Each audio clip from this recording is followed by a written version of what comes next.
السلام عليكم البنات، كي دايرين؟ لاباس عليكم؟ نتمنى تكونوا كاملين بخير وعلى خير ان شاء الله. مرحبا بكم معايا اليوم فيديو جديد في مطبخ زيزو العبديه. بما ان عيد الاضحى على الابواب، الله يدخلوا علينا وعليكم بالصحه والسلامه وباش ما تمنيتوا ان شاء الله. وبزاف منكم اللي كيتقداو طويجنات في هذا العيد، فحبيت نشارك معكم طريقه الاستعمال الطاجين لاول مره باش كتجيكم فيه الماكله بنينه.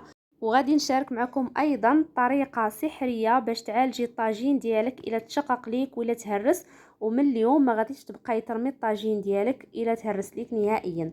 اول حاجه كنبدا بها على بركه الله. عندي هنايا الطاجين ديال الطين اللي كيكون باقي جديد، يلا شريته اول مره غادي نخدم به معكم، ما عمرني طيبت فيه.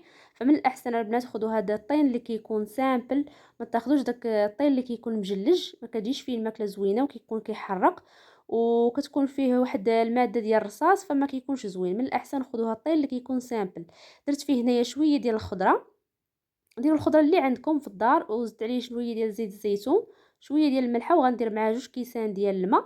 الا كنتو البنات محضرين الخضره الغدا، دايرين الخضره في الغدا ديالكم، ديروا غير هذوك القشور ديال الخضره ديروهم في الطاجين، فما تحتاجوش انكم ديروا الخضره. انا هنا ما كانتش عندي الخضره منقيه، داكشي علاش درت شويه ديال الخضره بالقشره ديالها. وقبل ما كندير الطاجين ديالي فوق البوطه ولا فوق الفاخر، كندير ليه واحد الحديده اللي كتكون خاصه بالطاجين، وكنخليه على العافيه اللي كتكون مهيله حتى كيغلى ليا داك الماء اللي في الطاجين.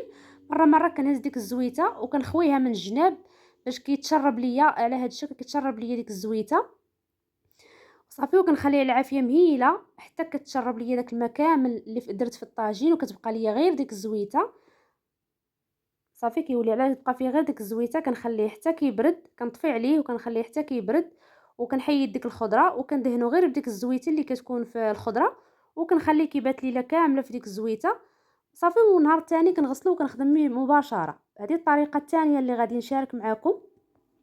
كناخذ هنايا كاس ديال التشيشه اولا ديال البلبوله، كنخوي عليها الماء طايب، كنعمر على الطاجين ديالي بالماء طايب، وكنخليه كنخلي التشيشه كتبات في الطاجين 24 ساعه باش كتحيد منه ديك الزفوريه ديال الطاجين، وما كتبقاش فيه ديك الجهد اللي كيكون في الطين ديال اول مره.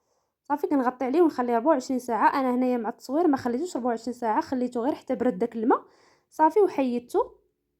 من بعد ما كنحيدو من داك الماء كندهنو بشويه ديال الزيت،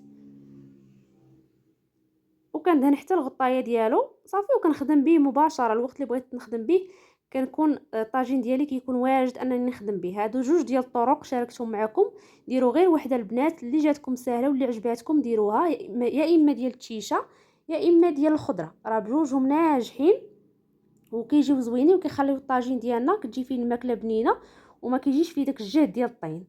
بالنسبه للطريقه كيفاش غادي نعالج الطاجين ديالي الا تشقق ليا ولا تهرس على هذا الشكل، هنايا كنوريكم الطاجين ديالي كيفاش ولا، راه مشى كامل البنات تشقق، شوفوا كيفاش ولا بالشق.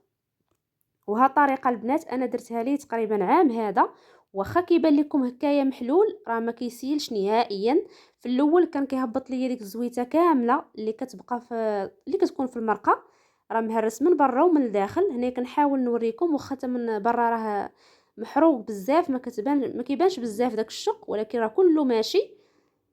هنا كنحاول نقرب لكم باش يبان لكم مزيان داك الشق. وقبل هنا ما نطبق عليا ديك الوصفه نصبت فيه هنا واحد الطويجين ديال الكابيله، وغادي نهز باش نوريكم بانه راه ما كيسيلش نهائيا، واخا محلول ما كيسيلش الزيت. وقبل البنات كان كيسيل لي ديك الزويته كامله اللي كتكون في الطاجين في ديك المريقه، كتهبط لي فوق من الفرن ولا هكايا فوق من المجمر، كتهبط لي ديك الزويته كامله وما كتبقاش. هنايا من بعد ما تغدينا وغسلت الطاجين ديالي غادي نطبق عليه هذه الوصفه اللي كندير فيها التمر اللي كيكون معلك. خديت هنايا 6 تمرات. بالنسبه للتمر والسكر كلاصيك كتاخذوا الكميه على حساب الشق اللي عندكم في الطاجين. خديت هنايا 6 تمرات مع قياس معلقه كبيره ديال السكر كلاصي، وكنحاول نعجن هذاك التمر مع هذاك السكر كلاصي حتى كتولي ليا هذه الخلطه بحال الشكل ديال العجينه. وخذوا التمر البنات اللي كيكون معلك باش كيساعدكم دغيا كيتعجن لكم مع هذا السكر كلاصي صافي. هنا من بعد ما كنعجن هذيك السكر كلاصي مع التمر حتى كيولي ليا معلك بهذه الطريقه، غادي نقسمو على جوج، نص غادي نديرو من الداخل ونص غادي نديرو من برا. هاد الطريقه البنات كنت سمعتها في الراديو، واحد السيده قالتها في الراديو الله يجازيها بخير، وطبقتها على الطاجين ديالي. كما قلت لكم انا دابا المده ديال عام دايرها الطاجين ديالي، وكما شفتوا معايا واخا كيبان لكم البنات هذاك الشق محلول وكيبان لكم فيه الاشقاق كتار، راه ما كيسيلش نهائيا، لان هاد التعليكه ديال السكر كلاصي والتمر كتدخل ليه من الداخل وكتخيطوا من الداخل، واخا يبان لكم الشق من برا ما كيبقاش يسيل نهائيا. كناخذ هاد العجينه ديال التمر وكنحاول نوزعها على دوك الشقاق كاملين اللي كاينين في الطاجين كما شفتوا معايا، وكنحاول نضغط عليها باش كتدخل حتى لداخل. فيما كيبان لي الشق كنحاول نضغط على داك الخلطه باش كتدخل ليا من الداخل. هنايا غادي ندهنوا بنفس الطريقه من برا، وكنحاول نضغط على داك الشق. فيما كيبان لي الشق كنحاول نضغط عليه باش كتدخل لي هاد الخلطه وكيتخيط لينا داك الشق كما قلت لكم من الداخل. فنتمنى تجربوها ان شاء الله. وراه كما كنعرفوا البنات الطاجين كل ما كيزيد يقدام كل ما كتجي فيه الماكله بنينه وزوينه. انا هاد الطاجين اللي عندي راه تقريبا جايه دابا 3 سنين وهو عندي، وجايه العام وهو مشقوق، ودرت ليه هاد الوصفه كما قلت لكم دابا المده ديال عام وما عمره ساح ليا مني درت ليه هاد الخلطه. هنايا غير عاودتها معكم على قبل التصوير. صافي من بعد ما كندهن ديك الخلطه وكندخلها في داك الشق مزيان، كنكون هنايا عندي الفاخر شاعل وكنحط عليه هذاك الطاجين ديالي على الوجه ديالو وكنخليه كيتحرق مزيان هذيك الخلطه ديال السكر كلاصي والتمر، ومره مره كنقلبو.